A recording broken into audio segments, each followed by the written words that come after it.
어떤 큰 사건이 터지기 전에 반드시 그 배경에는 갈등이 있습니다. 갈등은 다양한 사람들이 모여 사는 그런 공동체라고 그러면 피치 못하게 발생하는 그런 부산물 같은 거기도 하죠.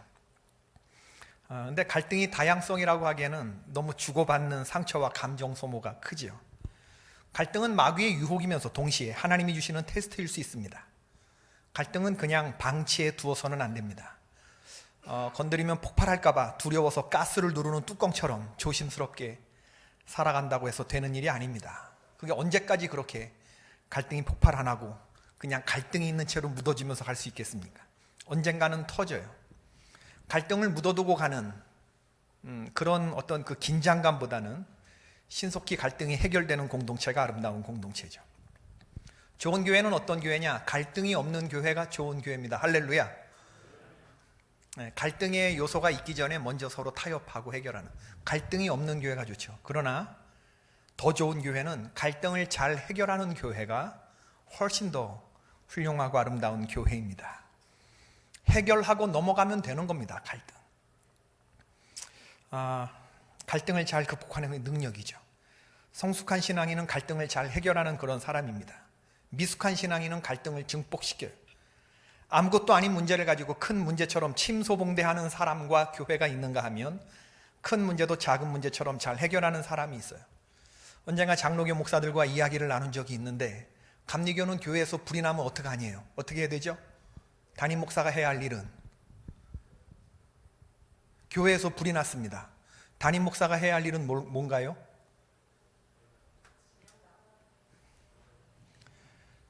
저 같으면은 빨리 119 전화해서 화재 신고를 하고 진압할 것 같은데, 장로교 목사들은 그렇게 하면 안 된답니다. 당회를 소집해야 된답니다. 기획위원회를 소집해서 장로님들하고 협의를 해야지, 목사가 먼저 뭔가를 이렇게 하면 절대 안 된다는 거예요. 절대 안 된다는 거예요. 그런 얘기를 듣고, 야, 정말 장로교 목사 안 되기를 정말 잘했다. 왜 이런 얘기가 나오겠습니까? 그래서 제가, 그러면 장로교 목사들 교회에서 그러면 당신이 할 수 있는 일이 뭐냐 그랬더니, 성경 본문은 자기가 마음대로 할 수 있을 것 같대요. 설교할 때 성경 본문과 어떤 설교를 할 건가는 자기가 할 수 있을 것 같아요. 나머지는 그거 마음대로 하면 안 된다는 거. 장로님들하고, 장로교는 당회가 기획위원회라고 하는 건데 거기서 다 결정되는 거라 그런 얘기를 했습니다. 갈등 구조가 벌써 어느 정도인가 느껴지는 바가 있죠. 얼마나 숨막힙니까 여러분. 성숙한 신앙인은 갈등을 잘 해결하는 사람이죠. 어떤 분의 이야기를 들었는데 자녀하고 갈등 중이래요. 브라질에 사는 교포인데 아들이 잘 자랐습니다. 브라질에서 제일 좋은 법대를 나왔죠. 근데 아들이 데리고 온 며느리가 브라질 자매였습니다. 이 집사님이 뒤집어졌어요. 내 눈에 흙이 들어가기 전까지 그 브라질 며느리는 안 된다 이렇게 버티었어요. 편견을 버리라고, 아버지 그 편견 버리라고 이렇게 말하는 아들하고, 편견이고 뭐고 이거는 아니다 라고 버티는 이 아버지. 여러분 이해가 되시죠? 이게 남의 문제니까 이해가 되죠? 내 자식이라고 생각해 보십시오. 내 아들의 문제라고 생각해 보십시오. 이게 남의 문제 같으면 이게 맞지만 내 아들 문제면 안 맞는 겁니다. 그분이 하시는 말씀이, 목사님 커피에 우유를 섞으면 우유입니까? 커피입니까?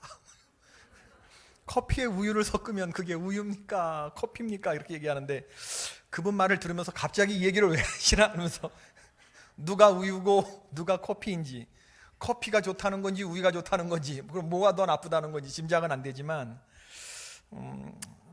뭐 어느 정도 짐작이 되는 바가 있어요. 안 된다. 요즘 제 친구 목사들의 고민이 뭐냐 하면 자녀들 혼사하는 그런 문제입니다. 제 친구 목사 중에 딸이 둘이 있는데 미국 워싱턴 DC에서 목회를 하는 그런 친구입니다. 딸들이 얼마나 똑똑한지 몰라요. 아주 좋은 대학을 나왔어요. 큰 딸은 이미 졸업했고 작은 딸은 4학년인데, 대학 4학년인데, 큰 딸이 저도 걔를 어려서부터 봤지만 정말 장래가 촉망되는 딸인데, 인터넷 채팅을 통해서 알게 된 독일 남자친구를 만나서 한번 독일 다녀오겠다 그래서 여행 가는 줄 알고 갔는데, 갔다 오더니 두 번째 가서는 안 온다고 그러더래요. 이 독일 남자친구랑 사귀겠다고, 결혼을 하겠다고 하더랍니다. 그래서 뒤집어졌는데, 둘째 딸이 진지하게 사귀고 있는 남자친구, 결혼을 전제로 사귀는 남자친구를 데리고 왔는데 대만 남자아이를 데리고 왔다는 겁니다. 그래서 우리들이 갑자기 할 말이 없어가지고 그랬더니 미치겠대요.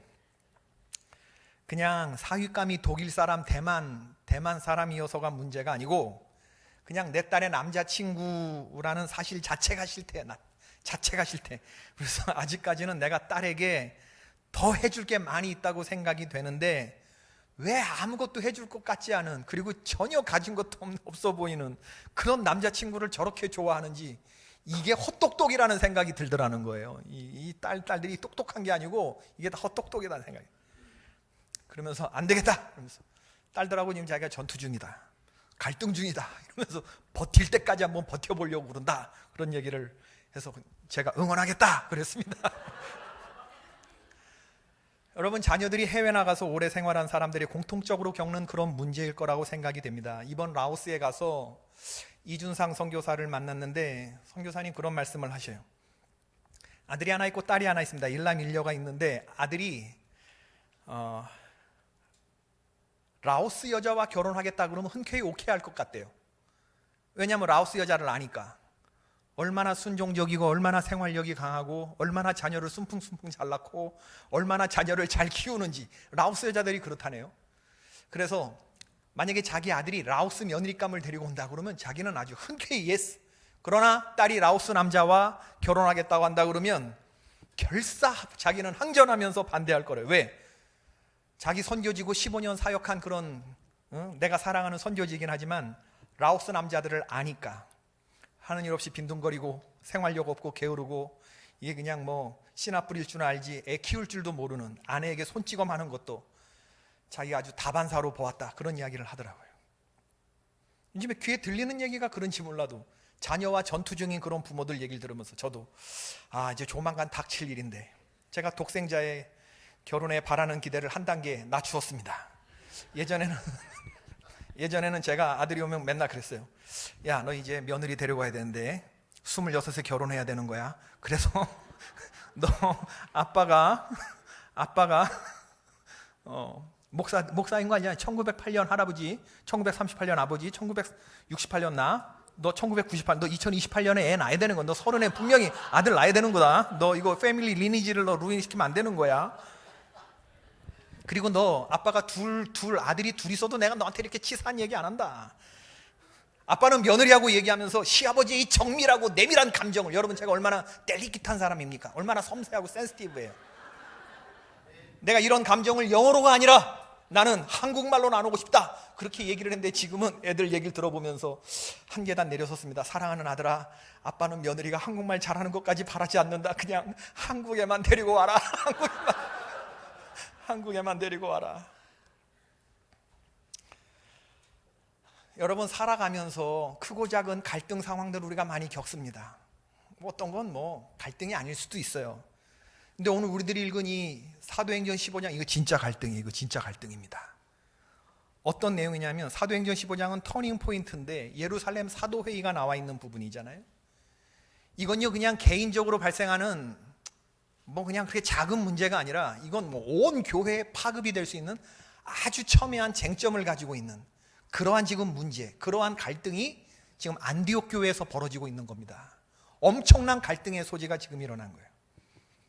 뭐냐 하면 바나바와 바울은 할례를 받지 않아도 예수 그리스도 보혈과 대속의 은총으로 얼마든지 이방인들도 구원을 받을 수 있다. 할렐루야.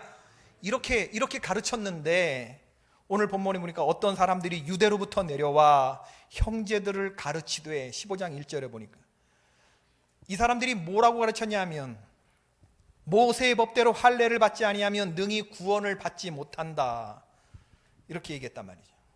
할례를 받지 아니하면 구원을 받지 못한다.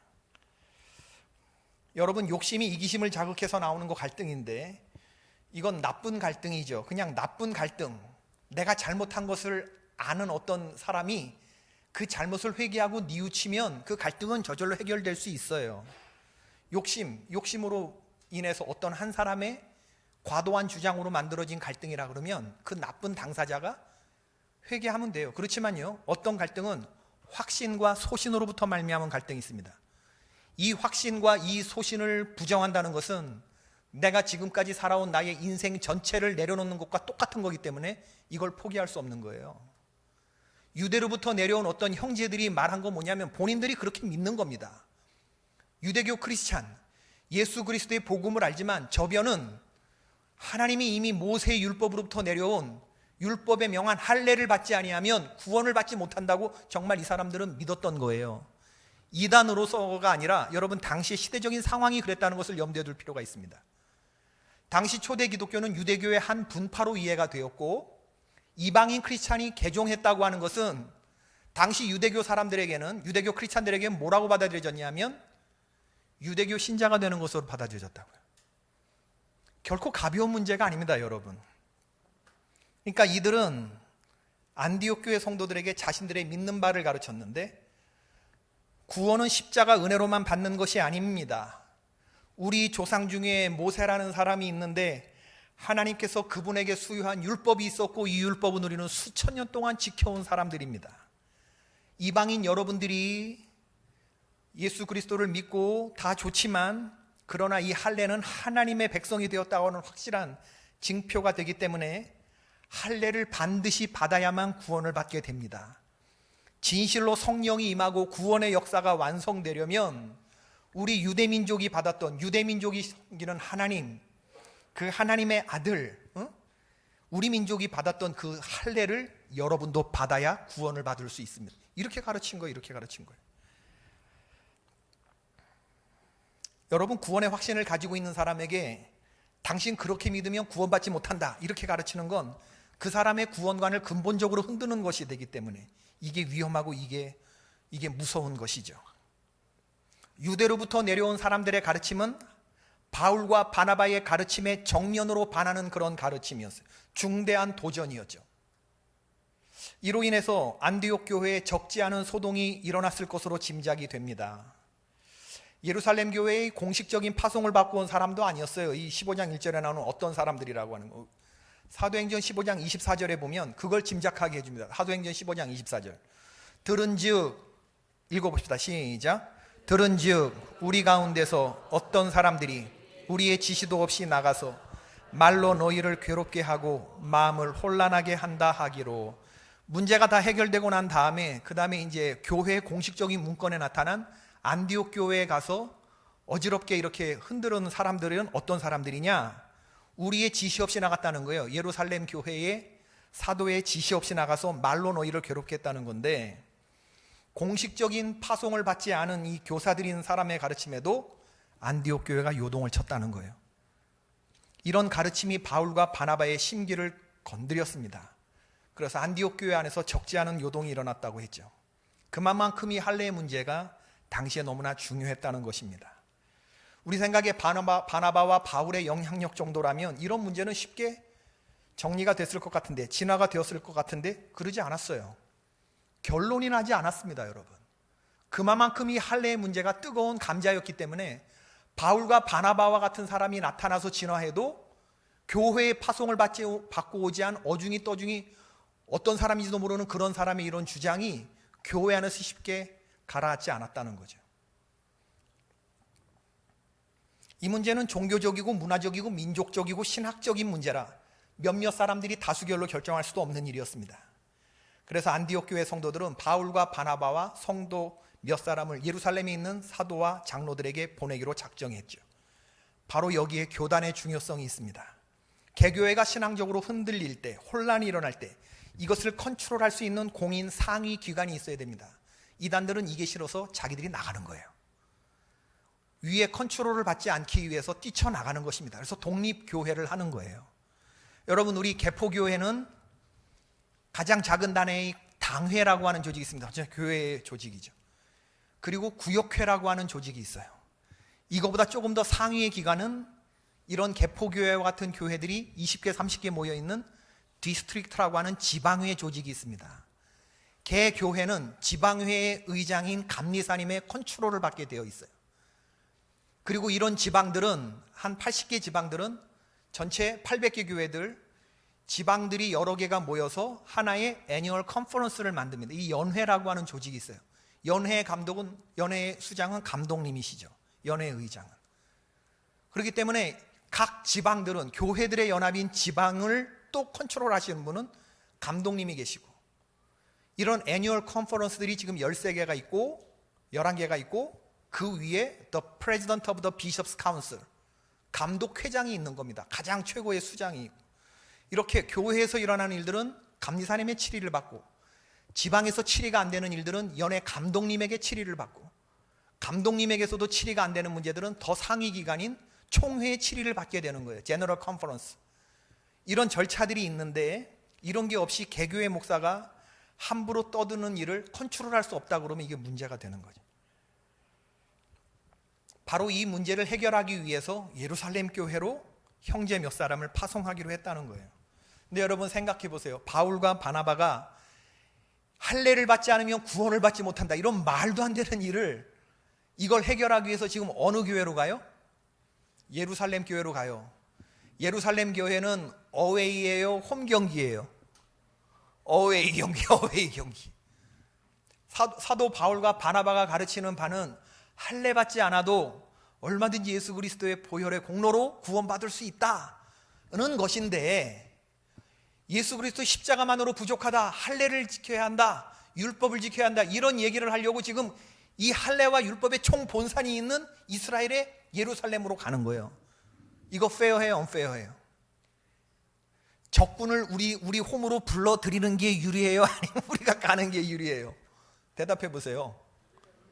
불러들이는 게, 그래도 홈에서 먹고 들어가는 게 있잖아요. 안디옥 교회로 불러야지, 예루살렘에 있는 공인받은 몇 사람을. 그래서 뭐 이걸 뭘 먹이든지 말이죠, 막 구워 삶든지 로비를 하든지 해서 원하는 바를 이루어도 될까 말까 한 지금 첨예한 할례라는 문제인데, 이 할례 문제를 해결하기 위해서 바울과 바나바가 지금 예루살렘으로 지금 가는 거예요. 적진을 가는 겁니다. 보수적이고 전통을 지키려고 하는 사람들이 많은 예루살렘 교회, 사람 보내봤자 안 될 것이 불을 보듯 뻔한 바로 그곳으로, 아니나 다를까 그곳에 들려서 적지 아니한 다툼과 변론이 일어났다고 했습니다. 바울과 바나바를 맞이해주는 사도와 장로들에게 우리들이 왜 왔는지 그 안건을 얘기했을 때, 역시 예루살렘에도 할례를 받아야 구원받을 수 있다고 하는 사람들이 많이 있음을 보게 되었어요. 여러분, 이렇게 적진으로 갈 수 있었던 사도 바울과 바나바는 무슨 생각으로 그렇게 갈 수 있었을까? 그건 지금 우리가 싸우러 가는 저들은 없으면 좋을 사람들이 아니라, 지금 비록 저들은 잘못 생각하고 있는지 모르지만 저 사람들과 우리는 예수 안에서 한 길을 걸어가는 사람들이다, 이런 의식이 있었기 때문입니다. 여러분, 한 가족이라고 하는, 지금 우리는 첨예한 문제로 갈등하고 있지만 저 사람은 내쳐야 될 사람이다, 저 사람은 이번에 이기기만 해봐라, 출교다, 이런 게 아니라 저 사람들과 나는 한 마음이다, 한 가족이다, 이런 생각을 하고 있기 때문에 갈 수 있었다는 거죠. 적지 않은 다툼과 변론이 있었는데 이런 마음을 갖는다는 건 정말 쉬운 일이 아니죠. 오늘 우리 성경에는 점잖게 표현되어 있지만 영어 성경에는 디스퓨트와 디베이트가 샤프했다고 그랬어요. 논쟁과 변론이 샤프했다. 샤프했다는 건 날카롭다, 샤프, 날카롭다, 그런 얘기잖아요. 서로 이렇게 논쟁하면서 두루뭉술이로 솜방망이를 서로 한 대씩 주고받은 게 아니라, 샤프는 뭐냐면 날카로운 걸로 이렇게 찌르는 거예요. 말로 해서 안 되면요, 논리가 딸리면 사람들이 이 사람 디스합니다. 인신공격 뭐 그런 거 있잖아요. 이 사람이 논리적으로 옳은 말을 하는데 논리가 안 될 때는요, 이 사람의 그 말하는 권위 자체를 무너뜨리는 거예요. 그래서 이 사람의 다른 어떤 흠집들을 찾아내서 그걸 가지고 네거티브를 해버리는 겁니다. 그래서 이 사람이 하는 모든 말들은 믿지 못하게끔 만드는 거예요. 아무리 옳은 말을 해도. 이게 오늘날 정치판에서 쓰는 일들이거든요. 디스라는 거, 네거티브라는 거. 왜 하지요 이런 걸?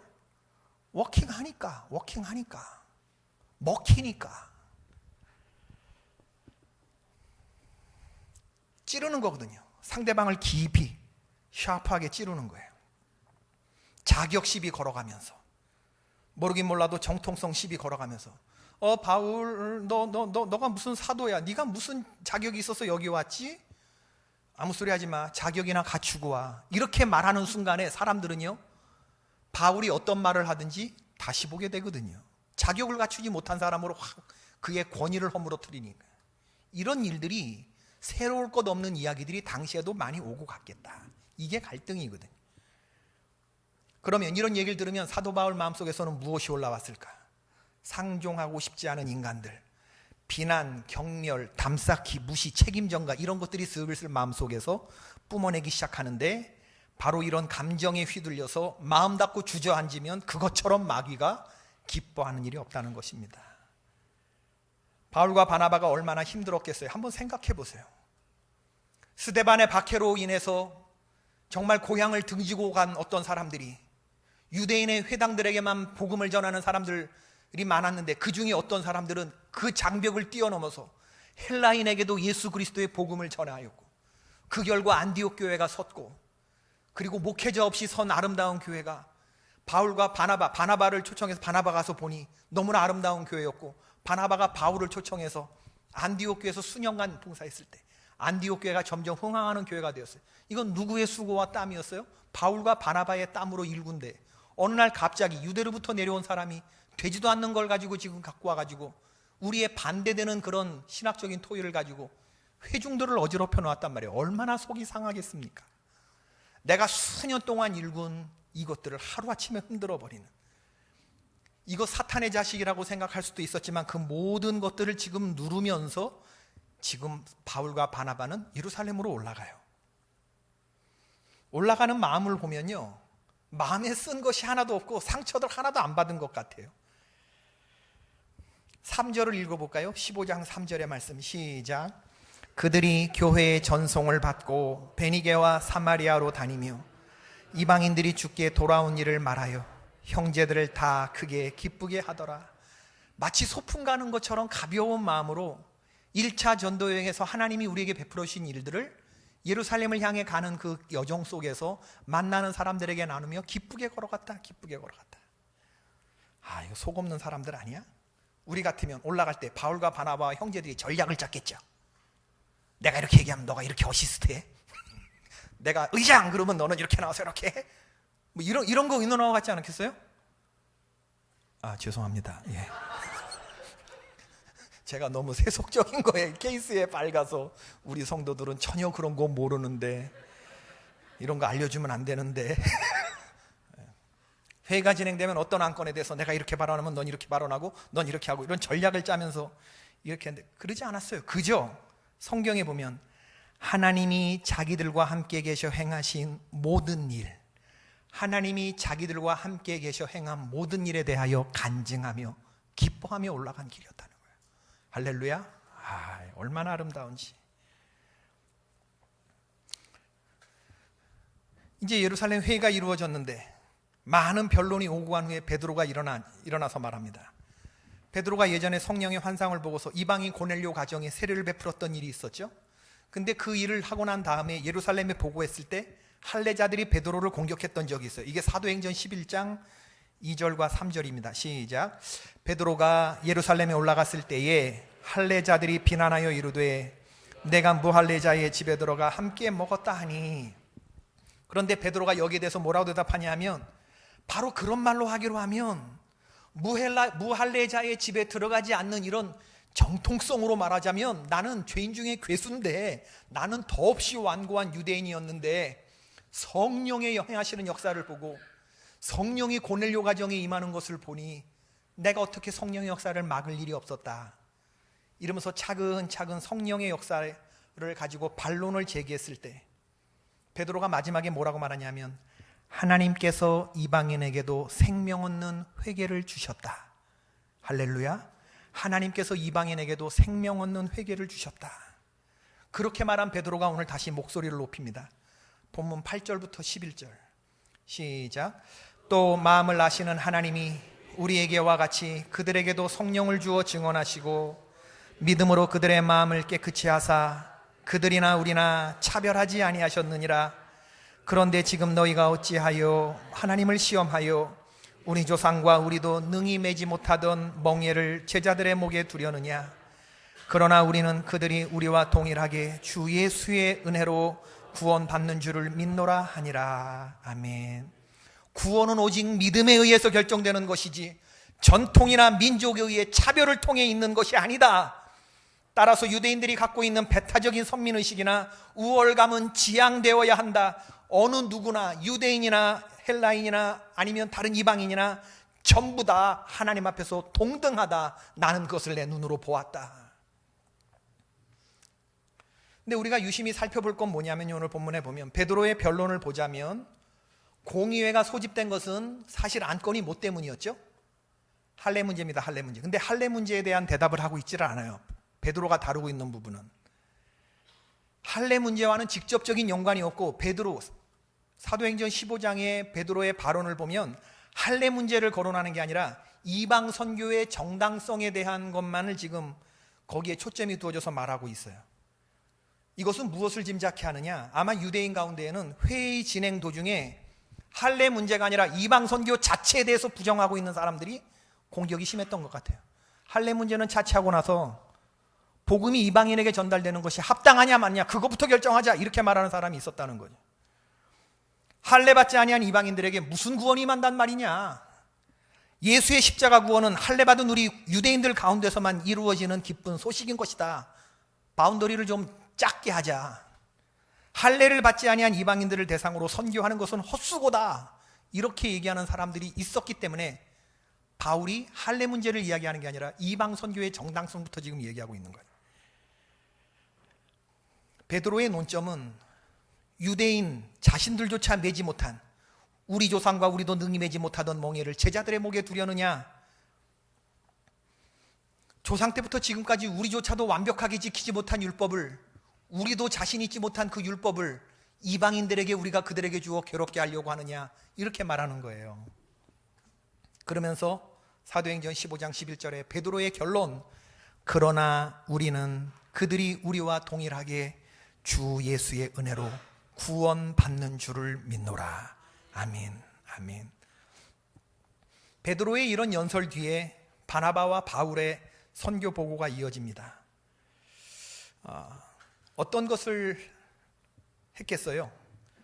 바울과 바나바가 일어나서 말하면서 또 표적과 기적이 이루어진 것들을 또 말하거든요. 12절의 말씀 읽어보십시다. 15장 12절 시작. 온 무리가 가만히 있어 바나바와 바울이 하나님께서 자기들로 말미암아 이방인 중에서 행하신 표적과 기사에 관하여 말하는 것을 듣더니, 이제 바로 이번 타자는 바울과 바나바인데 어떤 표적과 어떤 기적을 행했느냐? 우리 앞서서 지난 시간에 살펴보았던 바울의 전도 여행 1차, 수리아 안디옥, 구브로 바보, 밤빌리아 버가, 비시디아 안디옥, 이고니온 루스드라, 그죠? 이렇게 다녀왔잖아요. 어떤 일이 있었습니까? 구브로 바보에서 거짓 박수 바예수의 눈을 맹인으로 만든 기적 있었어요, 없었어요? 있었죠. 루스드라에서는 어떤 사람을 고쳐주었죠? 나면서부터 걷지 못하던 자를 일으킨 그런 기적을 행해 보였던 적이 있어요. 기적과 표적이라고 하는 것은 아마 이것을 증거를 했던 것 같아요. 바울과 바나바의 선교 보고가 생생했겠죠. 이런 이야기를 듣고 무리가 어떤 반응을 보였냐? 온 무리가 가만히 있어. 온 무리가 가만히 있어. 오늘날 갈등하고 분열하고 갈리는 것은 상대방의 얘기를 끝까지 듣지 않는 것에 있고, 마음을 열고 듣지 않는 것에 있고, 상대방의 얘기를 자르고 내 얘기만을 하려고 하는 바로 여기에 문제가 있는데, 그러지 않았어요. 예루살렘 교회의 모든 회의에 참석한 사람들은 다른 사람들의 얘기를 잘 들었던 것 같아요. 그리고 자기 얘기를 할 수 있었지만, 내가 혹시 잘못 생각하는 게 있을까? 저 사람들의 저 선교 보고는 거짓이 아닌데, 그렇다면 내가 지금 생각하는 이 할례와 율법의 준수가 다시 생각해야 하는 것인가? 저 사람의 선교 보고가 사실이라면 지금 내가 잘못 생각하는 것인데 이걸 내려놔야 되는 건데, 이런 생각을 하다 보니까 온 무리가 입을 열 수가 없었던 거예요. 이것은 상대방의 얘기를 잘 들었던 것으로 생겨지는 것이고요, 내 생각보다 성령님의 하시는 역사를 모두가 다 우선으로 생각했기 때문에 가능한 일이었습니다. 성령님이고 뭐고 저 사람이고 뭐고 내 얘기를 그냥 해야 되겠다 하는 사람이 있었다면 그 회의는 난장판이 됐겠죠. 베드로가 종지부를 찍는 것 같았는데 야고보가 일어나서 회의를 정리합니다. 여기에 나오는 야고보는 예수님의 동생 야고보고 예루살렘 교회의 실질적인 담임 목사였던 것 같아요. 그의 말이 최종적인 권위를 두는 것 보면 굉장한 영적인 권위가 있었던 것 같습니다. 야고보 사도는, 예수님의 동생 야고보는 14절에서 베드로의 이름을 시몬이라고 부르고 있어요. 이것은 베드로의 히브리식 이름입니다. 야고보와 베드로가 상당한 친분 관계에 있다는 것을 말하고 있어요. 야고보가 베드로를 시몬이라고 아주 친밀한 이름으로 불러요. 회의에 참석한 모든 사람들이 베드로의 이름이 베드로가 아니고 시몬이라고 다 알고 있어요. 그 회의에 있는 사람들. 서로가 서로를 잘 아는 유대인이었을 것으로 짐작이 돼요. 이방 선교 문제를 거론하면서 베드로의 히브리식 이름을 사용한 것은 그 회의에 모인 사람들이 전부 다 유대인이었다는 것을 짐작케 하는 대목이죠. 야고보는 구약 성경 중에서 특별히 아모스서를 꺼내듭니다. 베드로의 연설을 듣고 바나바와 바울의 연설을 들으면서 회의의 의장이었던 야고보가 생각한 것은 뭐냐 하면, 아모스 선지자가 허물어진 다윗 왕국을 다시 세우고 퇴락한 것을 다시 지어낸다 라고 하는 그 말씀을 생각해냈어요. 허물어진 다윗 왕국을 다시 세우고 퇴락한 것을 지어낸다는 것은 유대주의적 배타적 세계관이 무너지고 메시아에 의해 재건된 세계관으로 전환되는 것을 의미하는데, 아모스가 예언한 그날은 바로 지금이며 하나님께서 이방인 중에서 자기 이름을 위할 백성을 취하시려고, 15장 14절, 하나님이 처음으로 이방인 중에서 자기 이름을 위할 백성을 취하시려고 그들을 돌보신 것이다, 이렇게 말하는 거예요.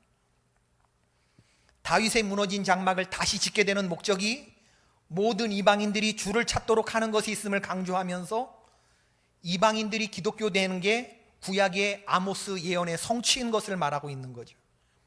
이방 선교의 정당성이 구약 아모스서의 예언을 통해서 확증되는 거예요. 하나님께서 이방 민족을 다시 세움으로 다윗 왕국을 다시 세우고 퇴락한 것을 지어낸다라고 결론을 내리는 거죠. 야고보 사도가 한 발언의 요지는 뭐냐 하면, 우리와 이방인 사이에 차별이 없다는 말씀이 맞다는 거예요. 이것은 나의 소견도 아니고 베드로의 소견도 아니고 이것은 이미 구약 때부터 예언된 하나님의 말씀의 성취라는 것을 말하고 있는 거죠. 언제나 어디서나 최종적인 권위는 하나님의 말씀인 줄로 믿습니다. 내 생각은 중요하지 않아요. 너의 생각도 중요하지 않아요. 너와 내 생각이 어느 말씀에 기초하고 있는가, 그게 중요한 것이죠. 그러면서 이어지는 19절의 말씀 다 같이 읽어보십시다. 시작. 그러므로 내 의견에는 이방인 중에서 하나님께로 돌아오는 자들을 괴롭게 하지 말고, 이게 참 중요한 대목인데, 그러므로 내 의견에는, 다 듣고 난 다음에 의장이 권위를 가지고 하는 말입니다. 내 의견에는 이방인 중에서 하나님께로 돌아오는 자들을 괴롭게 하는 주체는 유대인들, 그죠? 저들이 이방인들보다 우월하다고 믿을 수 있는 건 내가 할례 받은 사람들과 모세 율법을 준수하는 사람들이라는 건데, 야고보 사도는 바로 이렇게 할례 받았다고 하는 우월감을 가지고 이방인들을 괴롭게 하지 말아라, 이 결정을 딱 내리는 거예요. 여기에는 이방인들의 할례 문제를 풀어주는 결정이 들어가 있는 겁니다. 할렐루야. 이방인 중에서 하나님께 돌아오는 자를 괴롭게 하지 말아라. 그리고 이런 파격적인 결정이 방종으로 흐르지 않는 그런 마음에서 몇 가지 강조 규정을 두는데, 우상에게 바친 음식을 먹음으로 하는 영적인 음행, 우상의 신전에서 행하는 육체적인 음행을 조장하고 매개하는 포주의 어떤 죄들, 축첩행위, 근친혼, 이교도와의 금지된 결혼들, 혈족 간의 결혼, 이런 거 하지 못하도록 먹는 것과 건덕상의 몇 가지 제한 규정을 둬요. 목매어 죽인 것과 피를 먹지 않는 조항을 얘기하는 것이 좋겠다. 이방인들의 할례 문제를 풀어주는 동시에, 그러나 이것이 윤리적으로 완전히 방종으로 나아가지 않을 몇 가지 제한 장치를 두는 것이죠. 예루살렘 회의 결과 정말 기가 막힌 성령의 역사가 일어났는데, 상상도 못한 역사죠. 예루살렘을 향해 올라가는 바울과 바나바의 발걸음이 참 무거웠을 거예요. 무슨 생각을 못했겠습니까, 여러분? 이참에 그냥 교단 하나 만들어? 그런 생각을 하지 않았겠어요? 왜 못 만듭니까? 안디옥 교회만 가지고도. 만약에 이게 이방인들을 괴롭게 하는 결정이 났다, 할례 받지 않으면 구원받지 못한다, 이런 결정이 만약에 예루살렘 교회의 총회의 결정으로 내려졌다 그러면 구원받을 길이 없는 거거든요. 달리 어떻게 해볼 도리가 없는 거거든요. 그럴 때 안디옥 교회의 결정은 뭐예요? 내가 가르쳤던 그런 걸 육체의 모양 내는 거, 이런 거 다 빼고 예수 그리스도의 십자가도 이 할례를 지나가지 못하게 만들었는데, 예수 그리스도의 십자가 보혈이 이순위로 밀렸는데, 할례의 뒤로 밀렸는데, 그러면 이게 교회의 결정이라고 그냥 그렇게 다 여러분들 다 할례 받읍시다 이렇게 설교를 해야 되나? 그렇게 해야 되나? 아니면 이참에 그냥 우리 교단 하나 만들어 이럴까? 별 생각을 다 했을 거 아니에요? 그러나 그 회의가 성령의 인도하심에 아름답게 마무리되었던 것을 볼 수가 있어요. 이방인 교회 대표와 예루살렘 교회 대표가 모두 하나님의 뜻에 집중하며 회의에 임했을 때, 저들이 권위에 순복했고 사도들의 보고에 귀를 기울여 들었을 때 놀라운 결과가 일어났던 거죠. 오늘 본문을 보면서 참 멋있는 것은 바울과 바나바가 적진인 예루살렘 교회로 갔다는 거, 그 회의장에서 모든 참여한 사람들이 숨죽여 베드로의 얘기를 들었고 바울과 바나바의 선교 보고를 들었고 성령의 음성을 들었다는 거, 그리고 하고 많은 성경 중에서 회의의 의장인 야고보 사도는 내가 가진 기득권을 내려놓는 아모스서를 생각해냈다는 거. 여러분, 만일에 이것은요 유대교 형제들의 자기를 내려놓는 결정이 선행되지 않고서는 이 컨센서스가 나오지 않는 거예요. 이 도합이, 이 합의점이 나오지 않는 거예요. 의장, 법이요, 뭐 이런 식으로 말이죠. 이의 있습니다 이러면서 야고보 사도가 내 생각에는, 내 의견에는 이방인 중에서 하나님께로 돌아오는 자들을 괴롭게 하지 말자. 법이요, 율법에 뭐라고 되어 있습니다 이렇게 얘기했다 그러면 아수라장 됐겠죠. 그러나 신앙으로 받아들이는 그런 모습들이 다 있었다는 거죠. 예루살렘 회의는 경청이 있었던 회의예요. 자기 생각을 끝까지 고집하는 사람들이 하나도 없었던 회의였고, 모든 참가자들이 성령의 말하게 하심을 따라 말하는 그런 회의였습니다. 저는 우리 교회가, 우리도 앞으로 이런저런 회의를 할 텐데, 왜냐하면 이런저런 갈등 상황이 일어날 수 있기 때문에, 그리고 우리 모두의 생각을 좀 일치점을 찾는 그런 회의를 해야 되기 때문에, 우리가 생각하는 게 서로 다른 어떤 사안들이 있을 수 있을 때 그 중대한 회의를 하면서 우리가 중지를 모을 필요가 있거든요.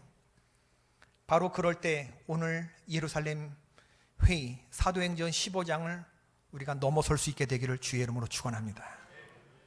내 생각을 관철시키겠다고 하는 그런 생각 말고 주님의 인도하심을 듣겠다고 하는 그런 자세가 필요해요. 오늘 보면 심각한 의견 충돌이 있을 수 있는 회의였는데, 날카로운 다른 주장이 있었는데, 그러나 일치된 결론을 맺고 있습니다. 자신을 내려놓는 그런 모습들이 있어요. 예루살렘 교회는 고집스러운 사람도 있었지만 이것을 해결해 가는 과정에서 보여주는 그 많은 이름이 등장하지 않는 그런 사람들은 자기의 고집도 심하게 주장했지만, 그러나 결론을 찾아가는 과정에 있어서도 하나님의 뜻을 따라갔다는 것을 또한 볼 수가 있어요. 마태복음 18장 19절이야. 진실로 다시 너희에게 이르노니 너희 중에 두 사람이 땅에서 합심하여 무엇이든지 구하면 하늘에 계신 내 아버지께서 그들을 위하여 이루게 하시리라. 두세 사람이 내 이름으로 모인 곳에는 나도 그들 중에 있느니라. 여러분, 서로 다른 갈등들이 해결되는 자리, 갈등이 해결되는 자리가 회의 자리여야 합니다. 그렇기 때문에 기획위원회도 그렇고 임원회의도 그렇고 당회도 그렇고 회의장을 내 생각과 다르게 진행된다고 해서 자리를 박차고 나가면 된다, 안 된다? 안 되는 것입니다, 여러분. 두세 사람이 아무리 다른 의견을 가지고 있어도 주님의 이름으로 모여서 회의를 할 때 회의장을 박차고 나가는 사람은 주의 형제가 아니에요. 내 생각과 다르면 내 생각과 다른 이야기를 말하고 혼자서 마이크를 독점할 것이 아니라 내 생각과 같은 사람들의 의견을 듣고 의장의 의견을 따라서 성숙한 회의를 해나가면 되는 것입니다. 그리고 결정된 것에 따르고자 하는 순복의 마음이 있어야지. 회의장을 지키고 박차고 나가는 것은 주님이 계시는 곳을 박차고 나가는 비신앙적인 행위라는 걸 아셔야 돼요. 회의가 파행으로 끝나는 것도요, 회의장 안에 있는 사람들이 파행으로 끝나는 겁니다. 회의를 파행으로 끝나는 것도 어디서 결정하죠? 그것도 플로어에서 결정하는 것입니다. 회의장에서 결정하는 거예요. 결론이 나지 않을 때 파국으로 가는 것도 다 같이 앉은 자리에서. 그럼 그 상황을 보고 의장이 최종적으로 파국을 결정하는 것이지. 자리 박차고 나가서 이렇게 감정으로 나가고 뒷담하고 이러는 건 성숙한 자리가 아니죠.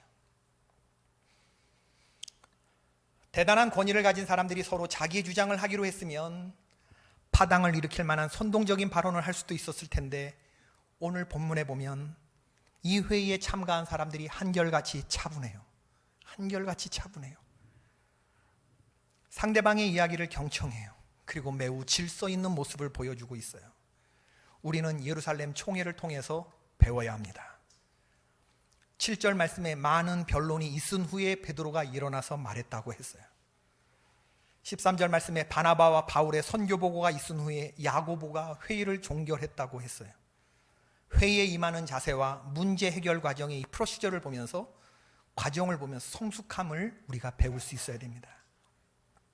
그리고 정말 아름다운 것은 뭐냐 하면, 예수 그리스도를 믿는 믿음으로만, 보혈로만 구원에 이를 수 있다, 십자가 복음만으로 구원은 충분하다고 하는 이 놀라운 진리를 끝까지 사수하는 결정이었다고 하는 것.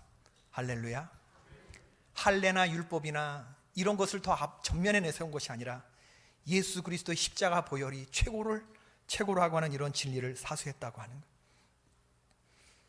발언권을 얻지 않은 채 마이크를 빼앗거나 마이크를 독점하거나 감정적인 발언을 하거나 회의 분위기를 경색시킨다거나 고성을 지른다거나 몸싸움을 한다든가 하는 모습이 없어요.